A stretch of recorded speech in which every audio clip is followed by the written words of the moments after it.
नमस्कार, मैं Vivek. Welcome to BCG astro. आज इस वीडियो में हम बात करने जा रहे हैं कि मंगल दोष किसी भी अगर जातक या जातिका की कुंडली में होता है तो उसको कैसे देखा जाता है और पहली बात तो ये होता क्या है। तो जो हमारे शास्त्र हैं, शास्त्र मतलब कहें कि अगस्त्य संहिता कहें, मान सागरी कहें, व्रत ज्योतिष पाराशर कहें, भाव दीपिका कहें, व्रत पाराशर होरा के अनुसार ये कहा जाता है कि अगर जन्म लग्न से प्रथम भाव, द्वितीय भाव, चतुर्थ भाव, सप्तम भाव, अष्टम भाव या द्वादश भाव, जिसको हम 12 भी बोलते हैं, अगर इन स्थानों पर मंगल स्थित है तो वो मंगल दोष या कुछ दोष भी कहा जाता है। मैं आपको चार्ट के साथ बताऊंगा कि ये जिन स्थानों की बात की है, जिन भावों की बात की है, जिन हाउसेस की मैं बात कर रहा हूं, स्टार लगा के दिखाऊंगा। आप अपनी कुंडली में स्वयं देख सकते हैं कि अगर मंगल इन सब स्थानों में है तो जाना जाता है कि ये जातक या जातिका को मंगल दोष है या कुछ दोष है, या ये व्यक्ति या जातक मांगलिक है। तो पहली बात ये हुई कि प्रथम स्थान पे, द्वितीय स्थान पे, चतुर्थ स्थान पे, सप्तम स्थान पे, अष्टम स्थान पे और 12th भाव में अगर मंगल आ गया है तो ये मांगलिक कहलाएगा। अब कुछ लोगों का यह भी मानना है कि ये लग्न से ना देखकर अकेले इसको हम चंद्र लग्न से भी देख सकते हैं। तो जैसे मैंने पिछले कई वीडियो में भी बताया है कि चंद्र लग्न कुंडली बनाना बड़ा आसान होता है कि जहां पे भी चंद्रमा होता है स्थित, वहां से पूरी कुंडली को घुमा दीजिए तो वो चंद्र लग्न बन जाएगा। तो जो भी हमने अभी भाव की बात की, हाउसेस की बात की, तो हम चंद्रमा से देखेंगे कि पहले, दूसरे, चौथे, सातवें, आठवें या 12वें भाव में मंगल आ रहा है चंद्रमा से, तो वो भी मंगल मांगलिक कहलाएगा। साथ में कुछ लोगों का मानना यह भी कि अगर शुक्र से या सप्तमेश से भी ये देखें, अगर मंगल इस स्थानों पर आ रहा है तो उस जातक को भी मंगल दोष है। तो ये बात हुई मंगल दोष की या मांगलिक होने की सबसे पहली कंडीशन कि मंगल दोष देखा कैसे जाता है। अब यदि मंगल, जो शास्त्र कहते हैं, जो शास्त्र कहते हैं, जो अभी मैंने जो बात की थी कि जितने भी हमारे एस्ट्रोलॉजी के ग्रंथ है या कहें कि जो भी हमारे को लिखा गया है इन सब के बारे में, अभी वो मैंने पॉइंट बताए थे। शास्त्र कहता है कि मंगल अगर चंद्रमा से, लग्न से या शुक्र से दुष्ट स्थान में स्थित हो तो उसकी दशा में अशुभ फल प्राप्त होते हैं। और सामान्यतः मंगल दोष को सिर्फ लग्न और चंद्रमा से देखना चाहिए। मेन कंडीशन क्या है? जो हमने 4 कंडीशन बात की थी कि जो हमारी एस्ट्रोलॉजी की जो बुक्स हैं जिनमें लिखा गया है कि हम इसको लग्न से देखना चाहिए, चंद्रमा से देखना चाहिए, साथ में हमको इसको शुक्र से देखना चाहिए, सप्तमेश से भी देखना चाहिए। सप्तमेश मतलब 7th हाउस का जो स्वामी होता है, जहां पर भी है वहां से देखिए कि पहले, दूसरे, चौथे, सातवें, आठवें, 12वें भाव में अगर है तो मंगल है तो वो मंगल दोष कहलाएगा। जबकि हमें शास्त्र जो कहते हैं वो ये कहते हैं कि इसको सिर्फ आप लग्न से देखिए और चंद्रमा से देखिए। और इसके परिणाम क्या होते हैं कि ये पहली बात तो अशुभ फल प्रदान करता है अगर कोई मंगली हो। तो ये बात हुई। आप स्क्रीन पे देख सकते हैं कि मैंने एक चार्ट दिखाया है जहां पे स्टार लगे हुए हैं। तो जो पहला, जहां पे 1 नंबर लिखा हुआ है, वहां पे आप देखेंगे वो पहला भाव कहलाता है। जहां पे 2 है वहां पे दूसरा भाव कहलाता है। जहां पे 4, 7, 8, 12 नंबर लिखे हुए वो भाव की संख्या दी हुई। वैसे ये राशि है जिनको मैंने अलाइन किया हुआ है भाव के साथ में। लेकिन अभी इस कुंडली के लिए आप मानिए कि जहां पे 1, 2, 4, 7, 8, 12 लिखा है, अगर आपकी कुंडली में इन इन स्थानों पर मंगल है तो वो इंडिकेट करता है, दर्शाता है कि आप मांगलिक हैं, आपकी कुंडली में मंगल दोष उपस्थित है। ये बहुत सीधा तरीका बता रहा हूं देखने का कि इसको देखते कैसे हैं। तो हमने अभी तक बात कर ली है कि मंगल दोष होता क्या है और इसको देखते कैसे हैं। तो अभी ये मैंने ये लग्न से बताया था। अगर आप 1 नंबर की जगह पूरी कुंडली को चंद्र से घुमा दीजिए तो चंद्र से भी इन्हीं स्थानों पर देखिए कि मंगल है क्या। तो अगर अगर मंगल इन स्थानों पर है तो भी ये मंगल दोष कहलाएगा या मांगलिक दोष कहलाएगा। अब हम बात करेंगे कि जिस भी कुंडली में मंगल दोष होता है या जातक या जातिका मांगलिक होती है, उसके परिणाम क्या होते हैं, उसके फल क्या होते हैं। ऐसा क्या हो जाता है कि जातक का विवाह नहीं होता है या कई लोग डरते हैं कि इसकी कुंडली मांगलिक है, ये कन्या या यह वर उचित नहीं है विवाह के लिए। सबसे पहले हमें बात करनी चाहिए कि मंगल का कारक तत्व क्या है, इसका नेचर क्या होता है। मंगल एक उग्र ग्रह माना गया है जिसमें एनर्जी होती है, काफी एक वाइब्रेंट प्लैनेट माना गया है, ग्रह माना गया है कि एनर्जी बहुत होती है उसके अंदर, एक आर्गुमेंट करने की एक क्षमता होती है। ये कहें कि ये कुछ लोग का मानो झगड़ालू होता है, लड़ाकू होता है, इस तरह का मानते हैं। तो विवाह के लिए जब हम विवाह के लिए मिलान करते हैं कुंडली, स्पेशली विवाह में इस चीज को अवॉइड किया जाता है कि ये विवाह के लिए हमको शांति चाहिए, झगड़ा नहीं चाहिए रिश्ते के अंदर, इस रिश्ते के, क्योंकि जिंदगी हमको बहुत लंबी काटनी है। हमें जिंदगी जो है शांति से, प्रेम से और प्यार से जिंदगी काटते हुए निकालना है। इस धर्म को निभाना है, कर्म को निभाना है अपने। जहाँ पे मंगल बहुत अपोजिट एनर्जी देता है, इसका जो स्वभाव है वो एनर्जी को लेकर आता है, या कहें कि जो मंगल दोष होता है या मंगली दोष होता है वैवाहिक जीवन को विभिन्न प्रकार से प्रभावित करता है। विभिन्न प्रकार से प्रभावित करने का मतलब है कि विवाह में विघ्न उत्पन्न होगा। अगर मांगलिक अगर कोई व्यक्ति होता है या जातक या जातिका होती है तो मैरिज में डिले कराता है। आप कई बार देखेंगे कि अगर सप्तम भाव पे या सप्तमेश पर मंगल की अगर दृष्टि पड़ रही होती है तो 28 साल से पहले उसका विवाह नहीं हो पाता है। आप ये पॉइंट नोट कर सकते हैं। अगर आपकी कुंडली में भी कई सारे चार्ट देखे हैं जहां पे इंडिकेट करता है कि अगर किसी भी जातक की कुंडली में या जातिका की कुंडली में योग बन रहा है तो 28 साल से पहले उसका विवाह नहीं हो पाता है। तो पहली बात हुई कि विवाह में विघ्न, विलंब होता है, या कहें कि व्यवधान आता है, धोखा भी मिल सकता है, चीटिंग भी हो सकती है, और अगर मैरिज हो भी गई है किसी भी तरीके से तो उसके अंदर रिलेशनशिप में डिस्टर्बेंस आएंगे, या कहें कि दाम्पत्य जो जीवन रहेगा वो सुखमय नहीं रहेगा, उसमें झगड़े होते रहेंगे, कलह होती रहेगी। अगर वो भी नहीं होती तो एक दूसरे के जो शारीरिक या मानसिक स्थिति होती है उसको वो खराब कर देगी। तो ये कह सकते हैं मैरिज में डिले करता है। अगर मैरिज में डिले नहीं किया है तो जो उनका मैरिज रिलेशनशिप है या कहें कि विवाह उपरांत जो दाम्पत्य जीवन होता है वो उसको डिस्टर्ब कर देगा। अगर उसको भी डिस्टर्ब नहीं करता है तो एक दूसरे की जो हेल्थ होती है उसको खराब कर देगा, मेंटल पीस, मानसिक शांति को भंग कर देगा। नहीं है तो आर्थिक कष्ट ले आएगा, पारस्परिक मनमुटाव दे देगा, ब्लेम गेम शुरू हो जाएगा, आरोप प्रत्यारोप, तुमने ये नहीं किया, तुमने ये नहीं किया, तुमने ऐसे किया, ये सब चीजें शुरू हो जाती हैं। और अल्टीमेटली क्या होता है, सेपरेशन हो जाता है, डाइवोर्स की तरफ चले जाते हैं कि इस व्यक्ति के साथ या जातिका के साथ या जातक के साथ मैं नहीं रह सकता, मैं तंग आ गया हूं। इस चीज पे जाके वो एंड होता है। तो इसी वजह से इस मंगल दोष को थोड़ा सा लोग बाग खतरनाक मानते हैं, या कहें कि अवॉइड करते हैं अगर किसी जातक या जातिका की कुंडली में ये देखा जाता है। अगर दोष आप अत्यधिक प्रबल होता है तो किसी कहें कि दोनों में से किसी एक हस्बैंड या वाइफ की डेथ तक भी हो सकती है। मैं ये पॉइंट बोलना नहीं चाहता था क्योंकि मैं डराना नहीं चाहता हूं। इस पॉइंट को मैं, इस दोष को मैं समझाना चाहता हूं। किसी भी चीज को हमको समझ के लेना चाहिए, अंडरस्टैंडिंग बहुत जरूरी होती है किसी भी चीज की। आप डरे नहीं, हर चीज का एक पूरी तरीके से निराकरण तो नहीं हो सकता लेकिन उसको कंट्रोल किया जा सकता है। जिस तरह से हमको शास्त्रों में एक दोष के बारे में बताया है तो उसके उपाय के बारे में भी बताया गया है कि आप उसके उपाय करें पूरी मन शक्ति से, तन शक्ति से, उसके लिए त्याग करें और आपको अच्छे परिणाम मिलेंगे।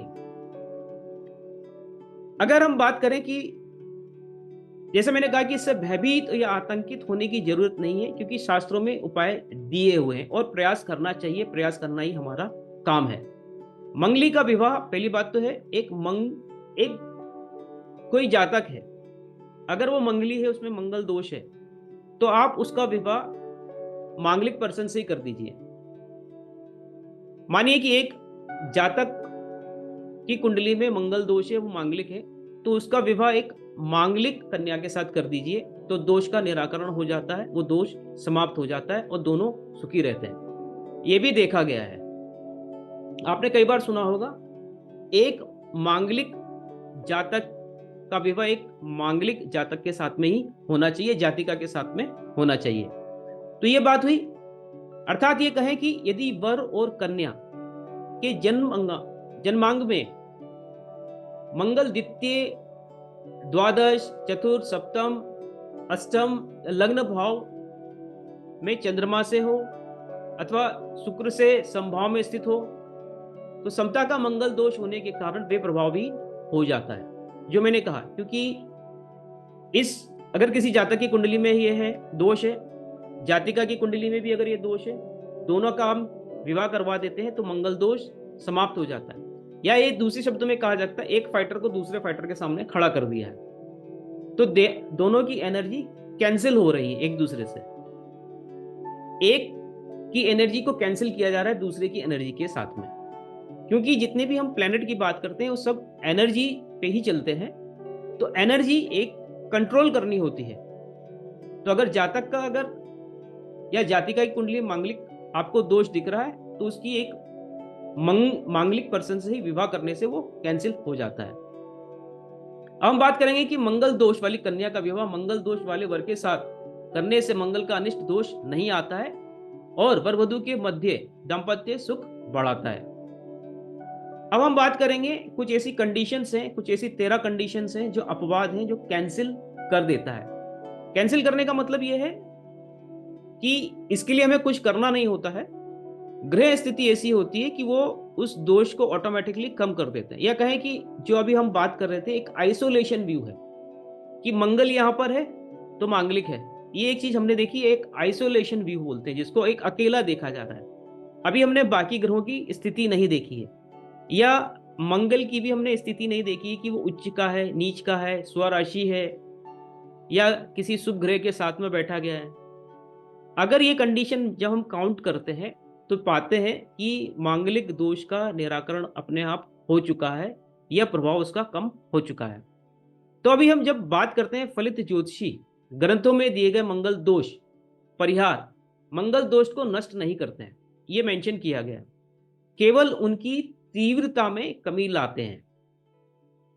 लेकिन कुछ ऐसी कंडीशन जो मैं बताने जा रहा हूं वो स्वतः न्यून या निरस्त हो जाते हैं। अब जैसे मैं कहूं कि एक मेरे में क्रोध आ रहा है, मंगल प्रभावी व्यक्ति बना हुआ हूं मैं भी, तो कोई समझदार व्यक्ति मुझे ज्ञान देगा, समझाएगा, तो उसको प्रभाव को कम करने की कोशिश वो करेगा। तो वैसे ही जो शुभ ग्रह होते हैं, तो मंगल जब उस प्रभाव में आता है, शुभ ग्रहों के प्रभाव में आता है, या शुभ राशि में जाता है, या अपनी उच्च की राशि में जाता है, नीच की राशि में जाता है, तो उसके मंगल के प्रभाव को कम करता है। आपने सुना होगा कि ये मंगल दोष है लेकिन वो कैंसिल हो गया, तो कौन सी कंडीशंस है, तो उस कंडीशंस के बारे में हम बात करेंगे। तो जैसे हमने कहा, पहली कंडीशन ये थी कि एक मांगलिक व्यक्ति जिसके लग्न या चंद्रमा से पहले चौथे, सातवें, आठवें, 12वें घर में भाव में या घर में मंगल है, तो उसका विवाह एक जातिका से करवा दीजिए जिसका भी मंगल इन्हीं सब भाव में से किसी में हो, तो ये कैंसिल आउट हो जाता है। पहली कंडीशन ये हुई, तो परस्पर दोष का नाश हो जाता है और विवाह स्मूथली चलता है। अगर हम दूसरी कंडीशन की बात करें, जातक की कुंडली में या जातिका की कुंडली में ये कंडीशन बनी हुई है 1 4 7 8 12। अपोजिट या कहें किसी भी एक कुंडली में अगर ये कंडीशन है तो दूसरे की कुंडली में क्या होना चाहिए, दूसरी में सप्तम भाव, लग्न, चतुर्थ, अष्टम, द्वादश, इन इस भावों में अगर शनि है तो परस्पर जो भौम का दोष या कहें कुज दोष, मंगल दोष खत्म हो जाता है। एक की कुंडली में 1 4 7 8 12 में मंगल है, दूसरी कुंडली में आप देखिए कि 1 4 7 8 12 में अगर शनि बैठा हुआ है तो मंगल दोष खत्म कर देगा। ये दूसरी कंडीशन हुई। अब तीसरी कंडीशन क्या है, जन्म कुंडली में मंगल अनिष्ट स्थानों में बलवान होकर पड़ा होगा तभी वे दोषकारी होता है।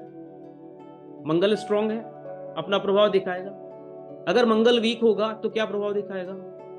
तो अगर मंगल दुर्बल हुआ, नीच की राशि में चला गया तो कमजोर है, अपना प्रभाव नहीं दिखा पाएगा।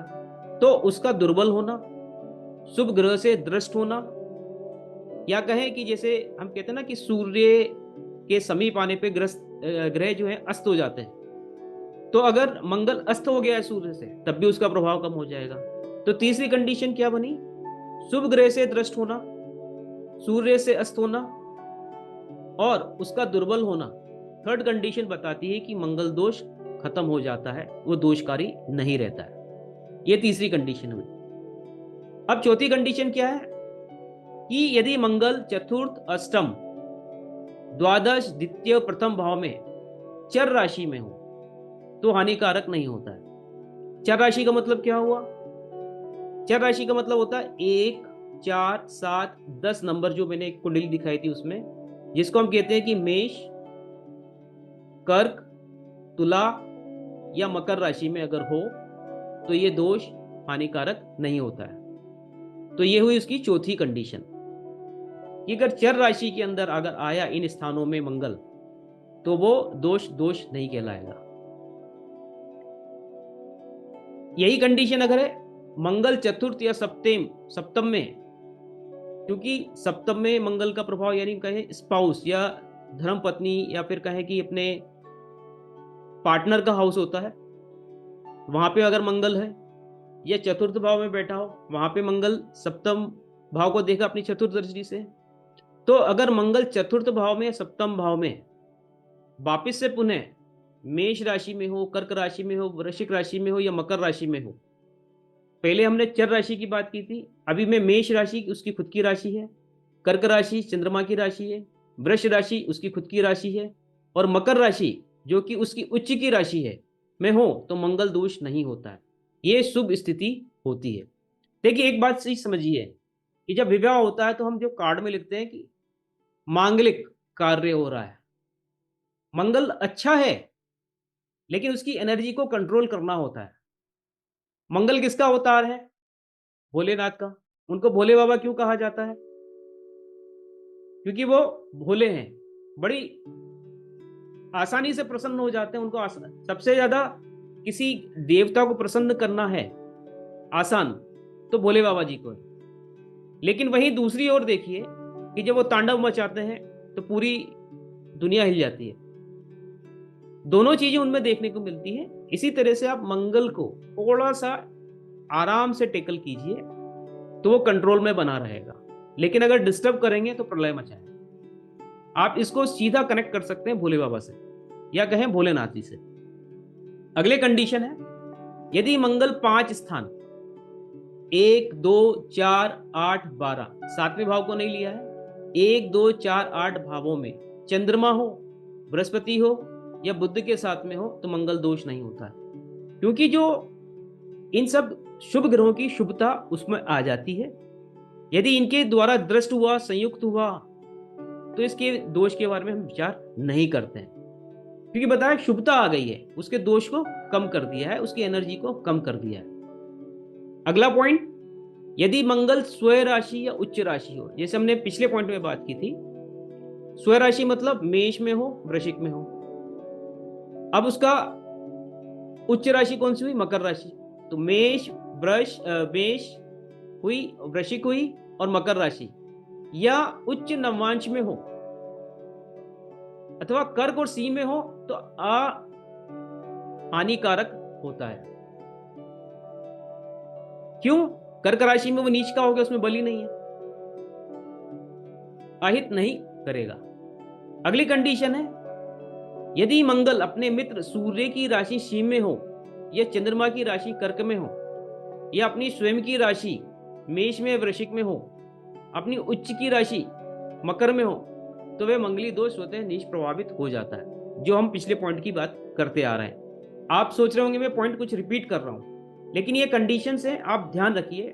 किसी पॉइंट में मैंने भाव लिए हैं, किसी में दृष्टि ली है, उसको उस पॉइंट से समझते चले जाइए। अगला पॉइंट है अष्टम में मंगल सबसे ज्यादा हानिकारक माना गया है। यदि अष्टम में मंगल बृहस्पति की राशि या अपनी नीच या उच्च राशि, मंगल बृहस्पति की राशि कौन सी हुई? 9 और 12। अपनी नीच उच्च राशि कौन सी हुई? 4 और 10, जिसको कहते हैं धनु राशि, मीन राशि, कर्क राशि या मकर राशि में हो तो मंगल दोष नहीं होता है, राइट, यह दोष नहीं करता है। नेक्स्ट पॉइंट है, मंगल स्थित राशि का स्वामी लग्न या चंद्रमा से केंद्र त्रिकोण में स्थित हो तो मंगली दोष समाप्त हो जाता है। मंगल स्थित राशि का स्वामी लग्न से, चंद्रमा से केंद्र त्रिकोण में हो। मान लीजिए कि मंगल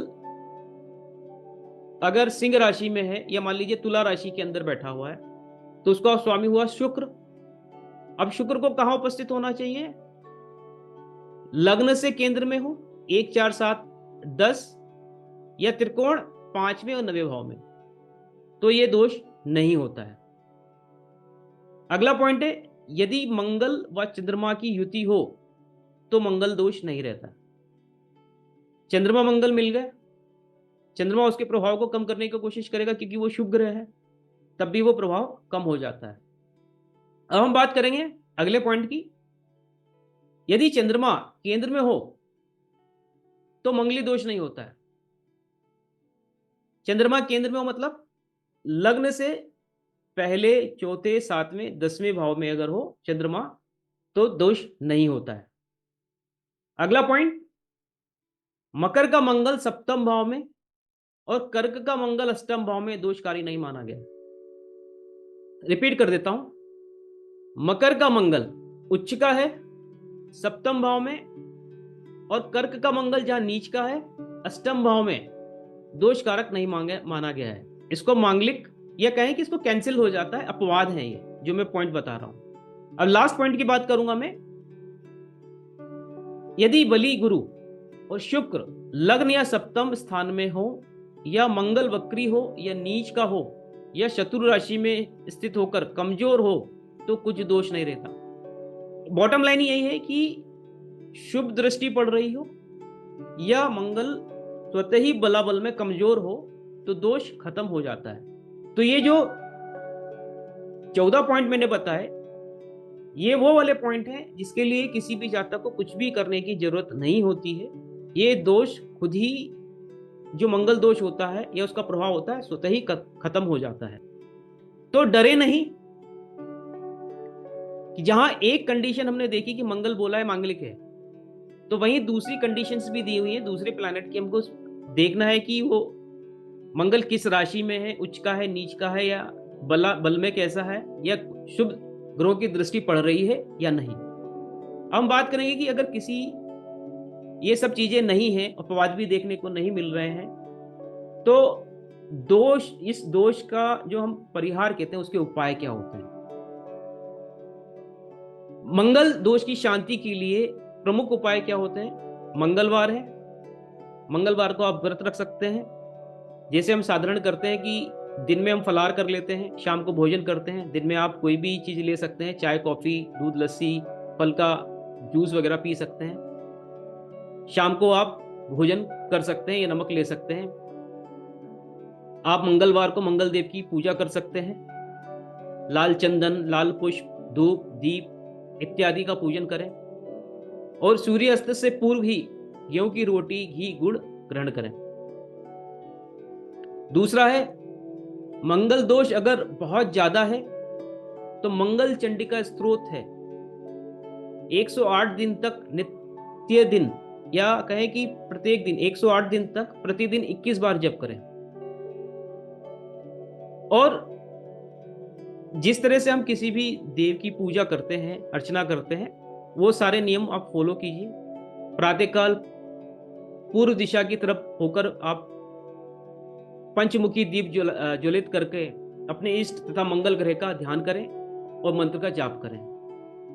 मैं स्क्रीन पे आपको ये मंगल चंडिका का मंत्र डिस्प्ले कर देता हूं और इसको बोल के ही बता देता हूं कि इसको बोला कैसे जाता है। 3 श्लोक हैं इसके।